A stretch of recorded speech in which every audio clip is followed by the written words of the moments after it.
இன்று நாம் வாசிக்க போகும் சங்கீதம் 112. அல்லேலூயா. கர்த்தருக்கு பயந்து அவருடைய கட்டளைகளில் மிகவும் பிரியமாயிருக்கிற மனுஷன் பாக்கியவான். அவன் சந்ததி பூமியில் பலத்திருக்கும்.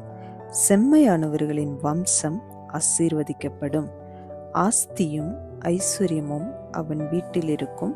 அவனுடைய நீதி என்றைக்கும் நிற்கும். செம்மையானவர்களுக்கு இருளிலே வெளிச்சம் உதிக்கும். அவன் இரக்கமும் மன உருக்கமும் நீதியும் உள்ளவன்.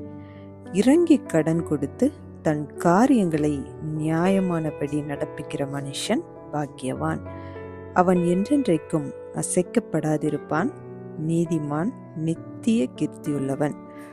துர்ச்செய்தியை கேட்கிறதுனால் பயப்படான். அவன் இருதயம் கர்த்தரை நம்பி திடனாயிருக்கும். அவன் இருதயம் உறுதியாயிருக்கும்.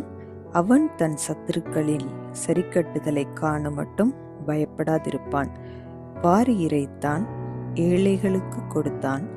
அவனுடைய நீதி என்றென்றைக்கும் நிற்கும். அவன் கொம்பு மகிமையாய் உயர்த்தப்படும்.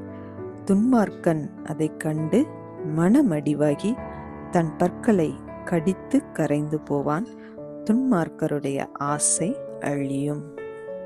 இந்த வீடியோ உங்களுக்கு பிடித்திருந்தால் லைக் பண்ணுங்க, உங்க ஃப்ரெண்ட்ஸுக்கு ஷேர் பண்ணுங்க. இன்னும் நம்ம சேனலை சப்ஸ்கிரைப் பண்ணலைன்னா மறக்காம சப்ஸ்கிரைப் பண்ணுங்க. சைடில் இருக்கிற பெல் ஐக்கானை ப்ரெஸ் பண்ணுங்க. மீண்டும் சந்திப்போம். நன்றி.